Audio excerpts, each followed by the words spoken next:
I was presenting at a conference at Liverpool University in 2008, and it was about the transnational migration, people of the black diaspora, of African diaspora in Europe in the long 20th century.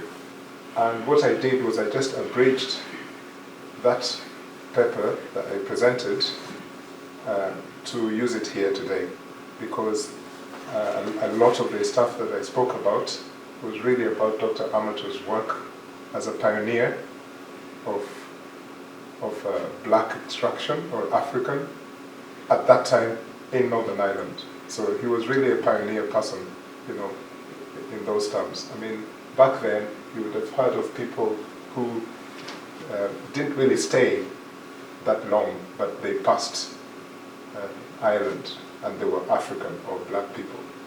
For example, there was Elauda Equiano, who was enslaved. He was stolen from his village at the age of 13 from what is present-day Nigeria, and taken to the Americas, and he was finally, he bought himself off of slavery, freed himself, and he came to Europe, he came to Dublin, he came to various parts of Northern Ireland, and lived here. I think if you look at it strictly in terms of black intellectuals of that period, he would have been the only one person who had stayed long at that time before Armattoe came here. So that was like in the mid, or in the late 18th century to 19th century. 18th century, late, that's when Elauda Equiano was here. So, but he lived and stayed and worked, sold his book while he was here for 2 years.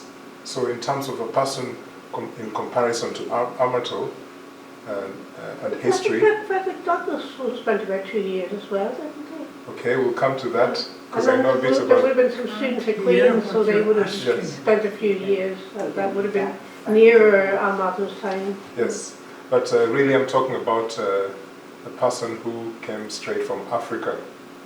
We know that Frederick Douglass was a black man, yes, but we're talking strictly about, in comparison to a diaspora person who has come straight from Africa, and even though Elauda Equiano was enslaved, but in comparison to this gentleman, they would have left Africa nearly, at a young age, as well. He left at 13.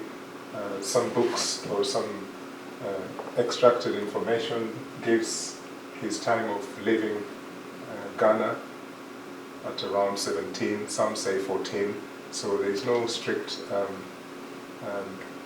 chronology about Armattoe's age, the time he left, but we'll come to that again. So I would like to strictly base this not just on the theme of arts.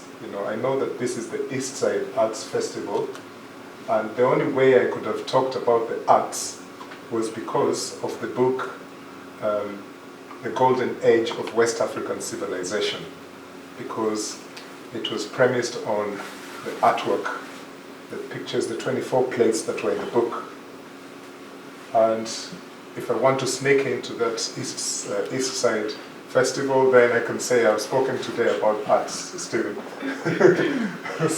so that you don't get in trouble with your bosses. Why is this guy talking about history, politics, sciences? Yeah. But that book, there was only one copy in the whole of Northern Ireland. And Ireland, let's just call it all Ireland for the sake of me saving time. But for the other sake, I'll call it Northern Ireland, so don't worry, don't panic. But what happened here is, when he wrote this book, which was published by the Londonderry Sentinel,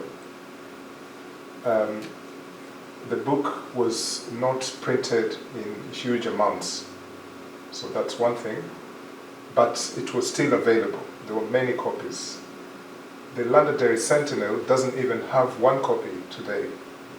The actual publishing company does not have copies. One copy that I got hold of was owned by the University of Ulster at McGee. So when I was going through that book, I was fascinated, and at the same time, I was campaigning with other people, including Philippa here, to have Dr. Armattoe recognized by the heritage people in the Ulster History Circle to install a plaque, or is it a plaque? I never get this right. Is it a plaque or a plaque? Either. A plaque, a blue plaque. Okay, I got something there. So at the time, whilst reading this book and finding more information about Dr. Armattoe, I was also, speaking with a gentleman called Patrick Devlin. Is he here today? No? Patrick Devlin is from the Ulster History Circle, and we would have really tortured him to have a memory of Dr. Armattoe where he lived on number 7 Northland Road. And because of the work that he did in this part of the world.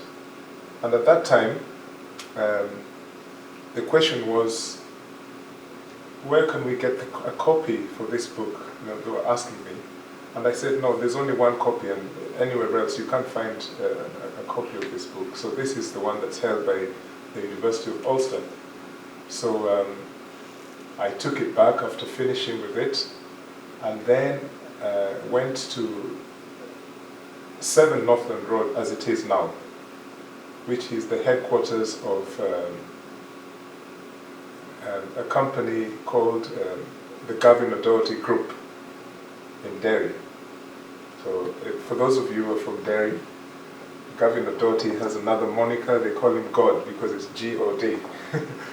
So I approached Gavin, and I went there with this book, and I said, look, this gentleman lived here, and we are proposing to the Ulster History Circle to have a blue plaque in front of your office, because that's the headquarters of the Gavin Doherty Group now. And because he's a wealthy man in Derry, he owns nearly everything. I think that's okay to say because it's true. I was kind of afraid what would be his response. Does he think I'm a con man? What am I talking about? Okay, so I gave him the book, and he said, give me time to think about this. So, and to cut the long story short, he was impressed by this work that Dr. Armattoe had done, and even happier that this man lived in this house where his headquarters is now. And the Ulster History Circle did their own wee research, because you wouldn't just show up there and tell them you want someone's memory to be preserved using a blue plaque, and they don't know much about this person or what she or he contributed or did not contribute to society. So they did their own homework, and they got in touch with Philippa and myself, and they said they would go ahead with it. So that's the long short of memory and Dr. Armattoe. And as it says there, very straightforward, he only lived for 40 years, so he was a young man when he died. And all those things that I've mentioned there was some of the ways he was involved, either by vocation, strictly speaking he was a medical doctor, but all those other things he was doing, he was very much putting his energy on at that time. And he had connections with scientists in most part of Europe and America. Some of them were perceived as controversial, but he still made his work by being part of the conveners of meetings or conferences about international peace science. He came from, some authors tried to connect him to nobility or some form of, not royalty, but because his grandfather was a chief in West Africa, so that could be one of the reasons why he found himself in Europe. But the main strand of argument about how he found himself in Europe was because his father was a very shrewd businessman and was very much involved with the German businesses that were taking place around that part of Africa, mainly German business people.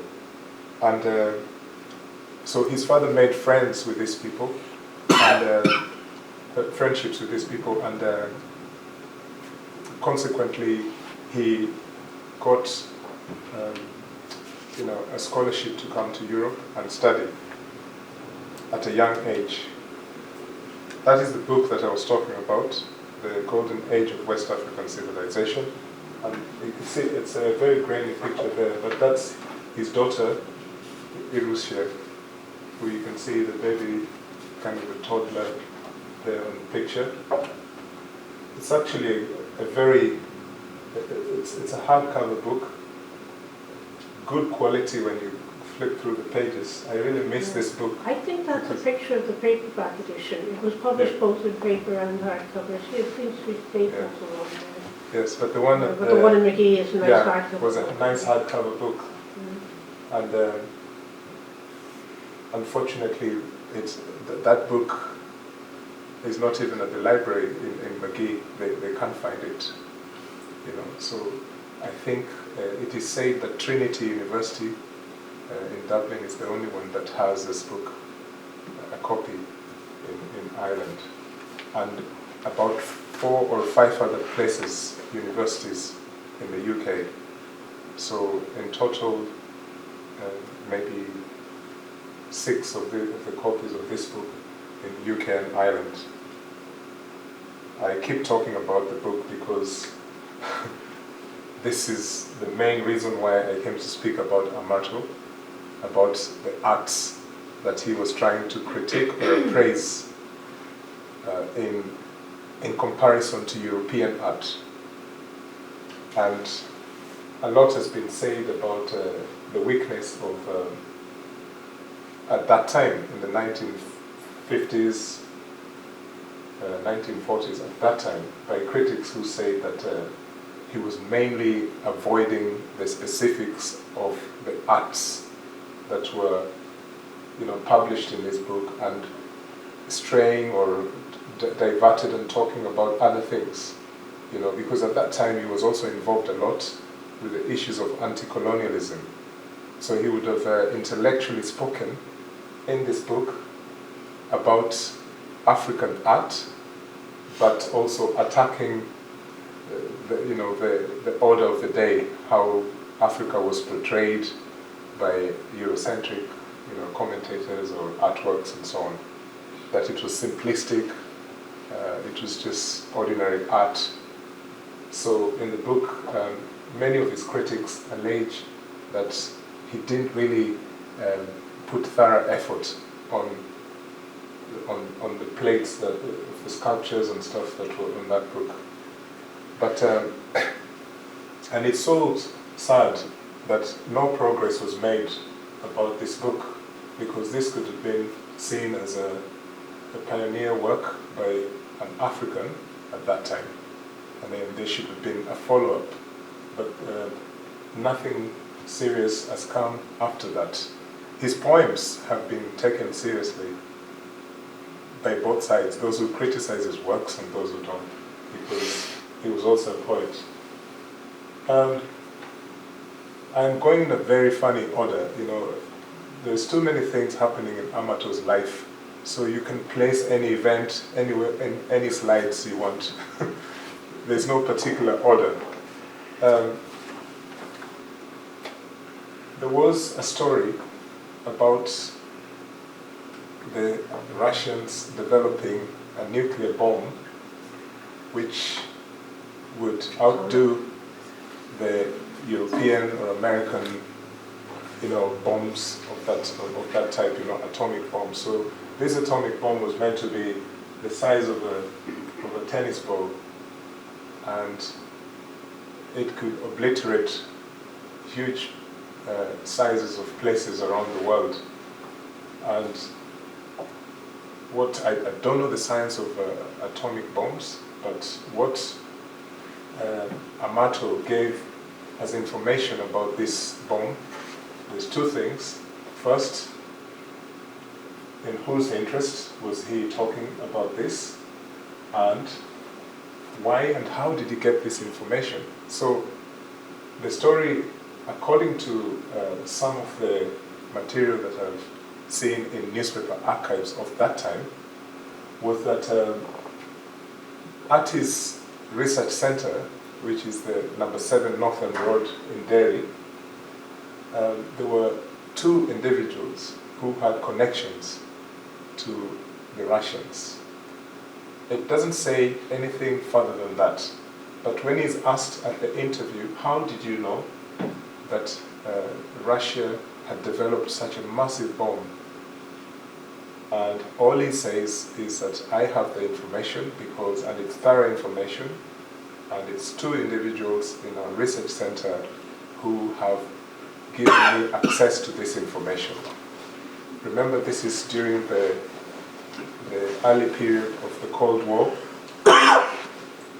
So you're wondering whether, was he given this information because no one else had the, I don't want to use the word, were people scared to give such information without being followed up? I mean, the intelligence services were interested in him from both sides, the West and the East, as soon as he gave this information. Some parts of the media laughed at him. They thought he was mad. The President Harry Truman rubbished the claim. They didn't believe it. International newspapers phoned the Sentinel. The White House staff phoned the Londonderry Sentinel as well to find out the real story that was published, the interview that was published about this atomic bomb, because this is a serious time. It's during the Cold War, and America and Russia are trying to find their places. And here's someone who has this information 6 months after the Americans have dropped bombs on Hiroshima and Nagasaki. So this is very thorough information. And so the main question is why and how did he, why did he have to deliver this information? He was a peace scientist, but to say that he was really interested in such a thing, such information, is very difficult to understand why. And in whose interest was he giving this information?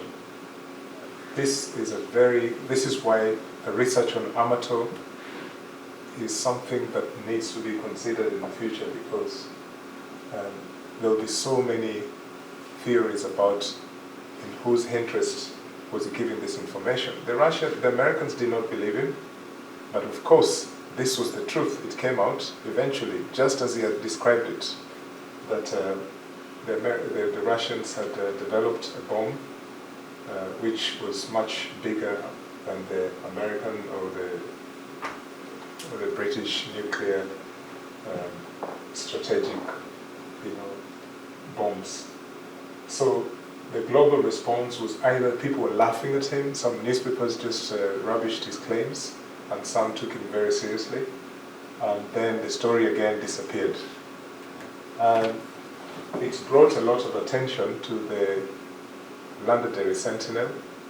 I am not sure about the data of the readership, whether it went up or down. Of course, it was a provincial newspaper, but as soon as this story came out, people were interested to hear a lot more from the Londonderry Sentinel.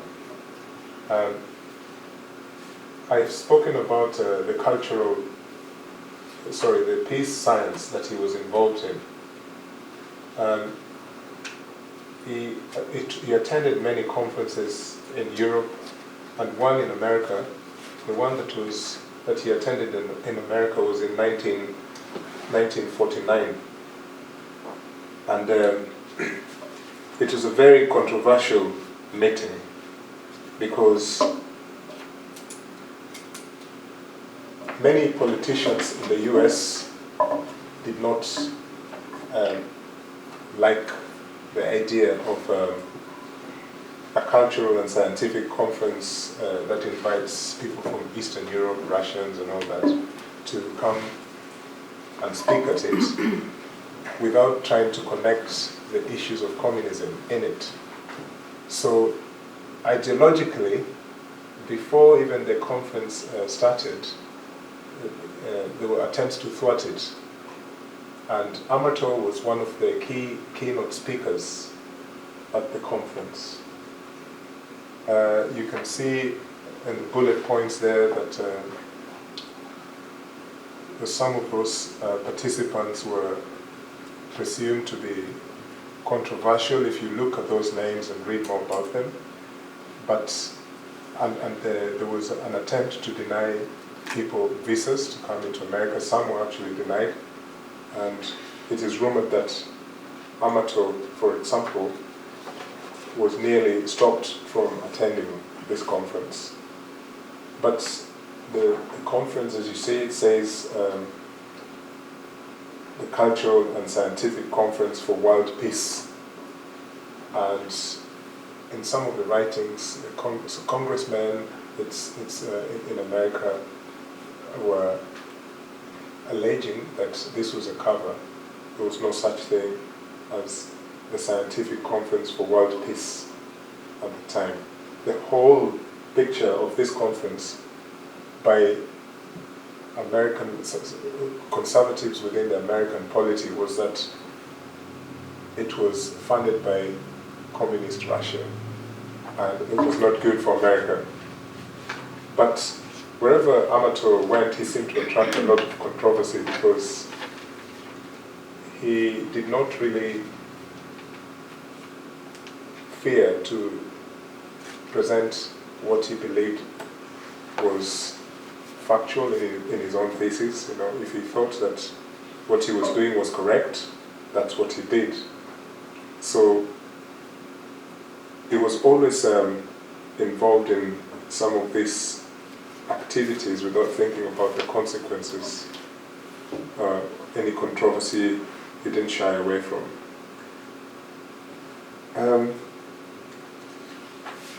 Again, after attending the conference, there was a lot of anti-communist picketing when the participants were still around in the US, the ones who came from different parts of the globe. And you can go back to archives of different newspapers now on the internet. You can see placards, people waving placards, anti-communist placards, and rubbishing the content and participation at the conference. But the reason why I chose to speak about this conference is because it also elevated his work, because globally now his trajectory was becoming more obvious because of the speeches he gave at the conference. And the interesting thing was that this conference was supported by and hosted by the National Council of Arts and Sciences, which was a serious organization in America.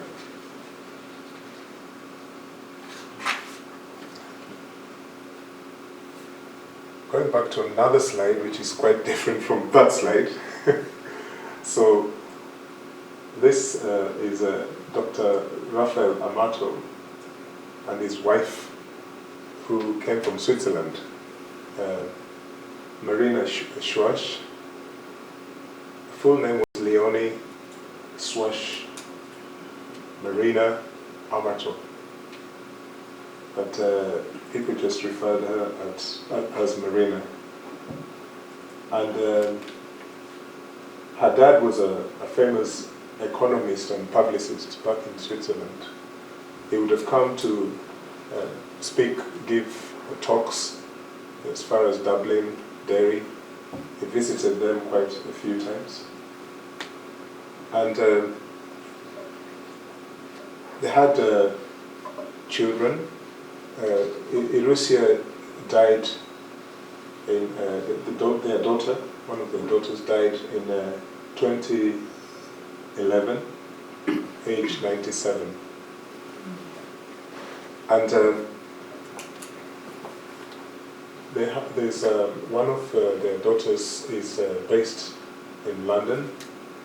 She is retired, a retired council worker. There is a son who was born in Africa. I speak to him all the time. He's in his late 60s. He's a retired teacher, but still goes into the classroom and teaches every now and again. So they had family life. There is some sort of tragedy in Armattoe's life, really, because when he died in 1953 in Germany, it is claimed, and the family still believe to date, that he was killed, with the use of cyanide. And again, I don't know the science of cyanide and how it works, but that's what the family believe. That's what happened. There have been various claims as to why he was killed. It's still an allegation. It is not confirmed, but there are various ways of looking at his death. He was a prominent person. In Ghana, he fell out with the first Prime Minister of Ghana before he became Prime Minister of Ghana, Kwame Nkrumah. They even met at a conference in Manchester in 1945, which was supposed to be, it attracted many African or black nationalists who wanted Africa to be free. They were fighting for independence of different territories of Africa. So the 1945 conference attracted many people who later became very prominent. Some became statesmen, and some did various high-profile things in their stations of work. And Armattoe, it is believed that even at that conference, he fell out with Kwame Nkrumah, who was then to become the first Prime Minister of Ghana, on the issue of how the geography, the politics of Ghana should look like after independence. Because Armattoe was from the Ewe community, EWE, and he was a nationalist for the Ewe community, and he was also a Pan-Africanist and a Federalist. So there's a very clear contradiction about what he stood for. Why was he standing for his own community, but also projecting the image of Pan-Africanism, which Dr. Kwame Nkrumah, the first Prime Minister of Ghana, was doing the same, but they disagreed fundamentally on one or two issues. So there is a claim in Ghana by pro-Armattoe commentators and also by his family, a thorough claim that it's alleged that Kwame Nkrumah, his supporters may have been involved. But given the issue of cyanide, it is difficult to prove that claim because the use of cyanide by any African diaspora people in Germany, that sounds like a far-fetched claim. There is also another claim that it's either the Russians, because of the issue of the allegation of the the atomic bomb, previous pronouncements that he had made, or because it was during the Cold War, or the capitalist West. So these are allegations, right? Nobody has come out with a thorough claim about how Dr. Armattoe died. But the family believes seriously that he was killed. He did not die a natural death. This is, sorry, jumping from slide to slide so that I don't miss anything. That's how my mind works, you know. It's all over the place. So this is the blue plaque that we finally we campaigned for this, and the Ulster History Circle did their part, and it was installed and unveiled, and it's on the Northern Road. It's now a tourist attraction site anyway, because it's a blue plaque. There's not many blue plaques in Northern Ireland, but they're there. And you won't find many blue plaques of African people. I think this is the first one. Someone may correct me if I'm wrong, in Northern Ireland.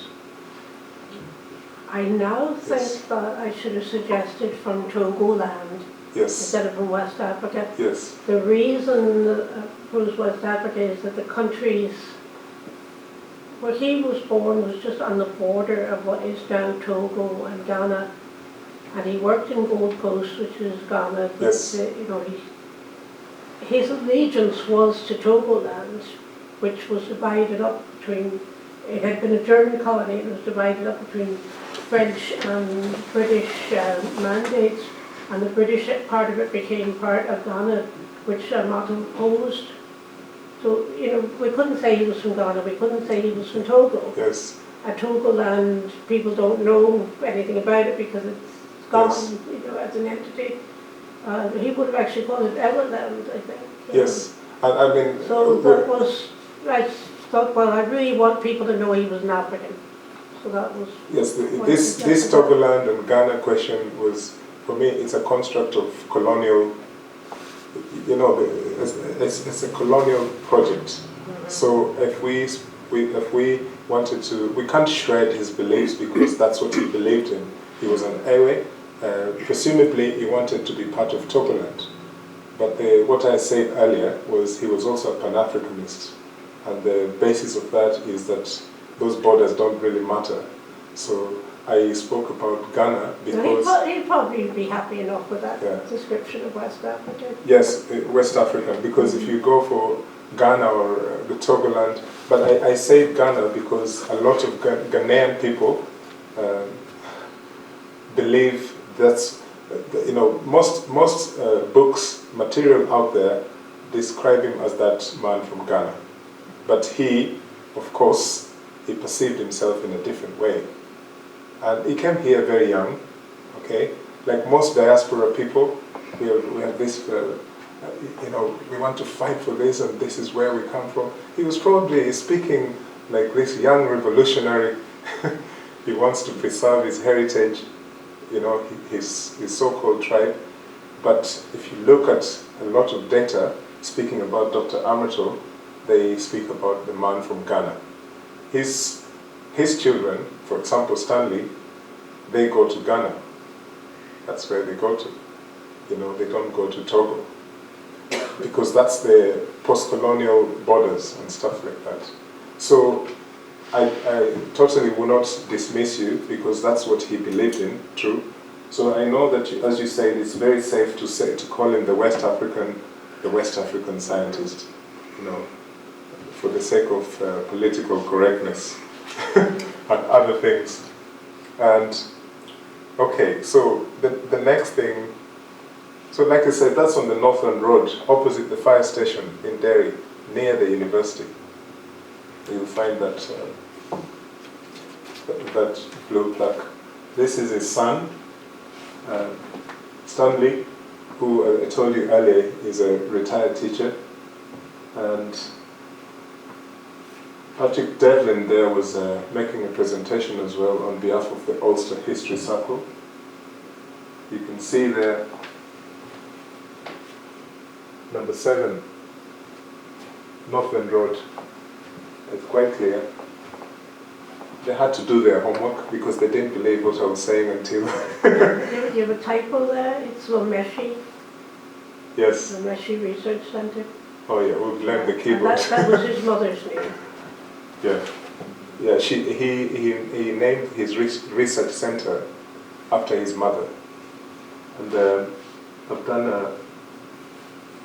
a spelling mistake there. Is it after the H? Lemoshier with an R? Lomeshi, L-O-M-E. Yeah, L-O-M-E, not L-E-M-O.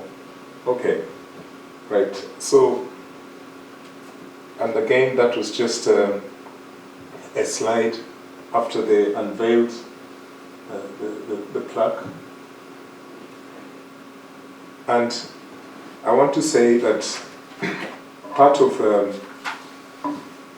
the histories of a pioneer person like Dr. Armattoe in Northern Ireland is a complex situation because Northern Ireland has its own histories. So from my experience living here, I found that maybe histories from outside, like a diaspora person like himself living here, has been very difficult to, to take in for people from here. Generally, even the scholars listen, they seem to be less interested in someone like him. And maybe it's reached a time when the different institutions or academic or otherwise, I mean, like he was a doctor, so maybe the medical sector, I don't know if they do archives of their professionals who contributed one or two things. I mean, because one of the things I didn't speak about was the fact that he is claimed to have discovered a medicine that cured the guinea worm in West Africa, the aborchi drug. And he did a lot of thorough work on anthropology, but more so to the medical side. I wonder if they have a history of people who contributed in their field. So there'll be a lot of, there's a gap here, but there is a lot of diverse departments, people, individuals who would be interested in his work because he was a poet and he wrote about history. He was a medical doctor. He was very thorough about anthropology. He was involved in international peace. So I've just mentioned 5 things of diverse nature. That's enough for, people, not just scholars, just people to be interested in his work. He was involved in the emancipation of the African continent. So that's yet another area, about, of course people know about Frederick Douglass and his travels here, and you can see murals of different other individuals involved in different ways of civil rights, like Nelson Mandela in some parts of Belfast. But this man I think is mostly interesting because he was living in a different generation here in Northern Ireland, before even the Troubles began. So maybe that's why he is not been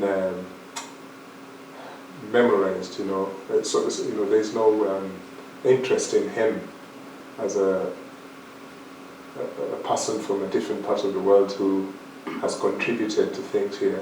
And also the last thing is, do I have 10 minutes or is it 10 minutes left? Yeah. So another issue about Dr. Armattoe was the fact that he was the first black person or African person to be nominated to the Nobel Peace Prize for his work. And those people who nominated him were politicians both in the south and in the north. Am I right? I think there were members of senators in Dublin and MPs here. And he was nominated, and on that year of the Nobel Peace Prize, he was the runner-up. In fact, on the Nobel Peace... He wasn't the runner-up. That's put out in books, but it's not true. He wasn't okay, the runner-up. He wasn't really able to chance, but it's still very significant that he was nominated. Okay. And then the next year, an Afro-American won it. Philippa, 2 seconds. Who was involved in colonial, anti-colonial workers. Good, yeah. Right.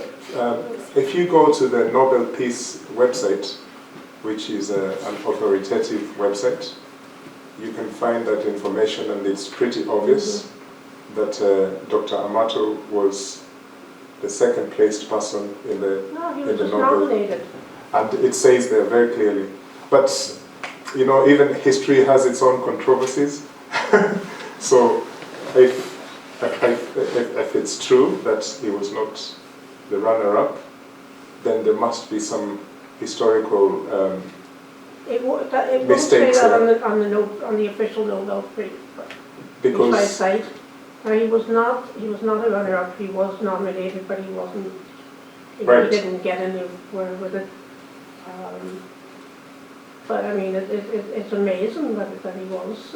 Where do we get this information that he was not a runner-up? Because that's interesting. That's something that we should look at. Even before, I couldn't originally find his name on the website, so I communicated directly with the Nobel, and they sent me a copy of the nominating letter and all the signage. Yes. Okay. So. But it's a very interesting letter because I still don't know exactly how this came about. But he definitely did know that he had been nominated, and he was in correspondence with an American astronomer who was one of the organizers of that peace conference, and who had also been involved through Harvard University with setting up the Armagh Planetarium. And I think that was I've seen some other correspondence. I think it was in that correspondence, or it might have been with Pan-Africanists and Americans that he had correspondence with as well. But I remember reading he said he was disappointed because he thought it was high time that either an African or an Asian got the prize. Okay, right. Okay, so. And he said, "I won't put my name forward again." And then, as I say, the next year. I'm just forgetting his name now, but the next year it was won by an Afro-American who was in the UN conference on Committee on Colonial Affairs, which Armattoe himself addressed about. Okay.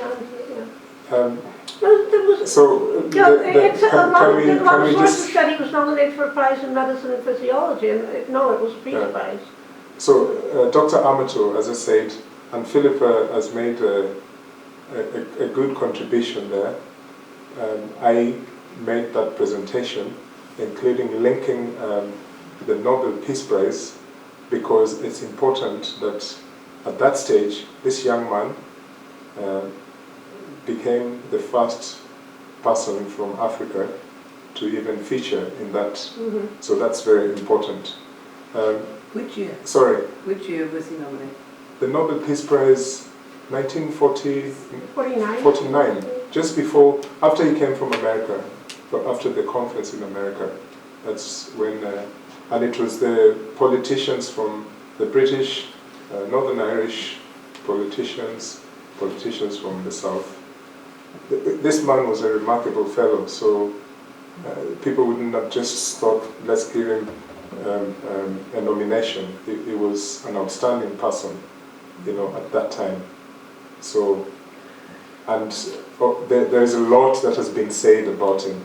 You'll find people who will argue that he wasn't even a proper researcher, that his work was fake, that his research space was quite small, and but given the resources that he had, which were very small, he still did a lot of work within that small scope of resources that he had.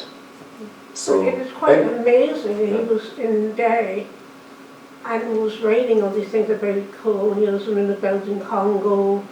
And he was away from Africa for many years. About the bomb test in Russia. And that he was keeping all these communication lines from a place where he really, nobody else was probably in the city was thinking of those sort of things. He was sharing mainly with the rest of the world as well as people in Derry. I want to say the last thing about Dr. Armattoe, because it's important to say this, just in plain language, that it is time that such topics, such individuals, such people need to be revisited. It's important. So an organization like PRONI, Public Records Office, giving myself the opportunity to talk about this, I think this should open up many, many opportunities for people to investigate what has not been investigated about lives that not just mattered, but attempted to change things or changed things, and these were people from other parts of the world here. So I think Public Records Office and other organizations should do a lot more of things like this, because it's important, especially to the young generation. There's a lot of history about Ireland, and Northern Ireland, and Britain, but a lot of that history does not include people who came from other parts of the world here, who were based here at that time, because that can actually tilt the history of. I don't know if Armattoe was in any way involved in the politics of Northern Ireland, but I don't think so, because it's hard to find out any information like that. And it's not, everything is not just about politics, but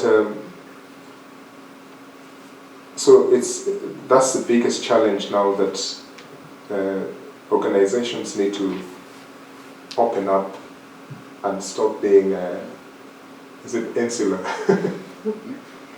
And just think, look, let's do this. I tortured Stephen from the Public Records Office. I did, and I was not going to take a no.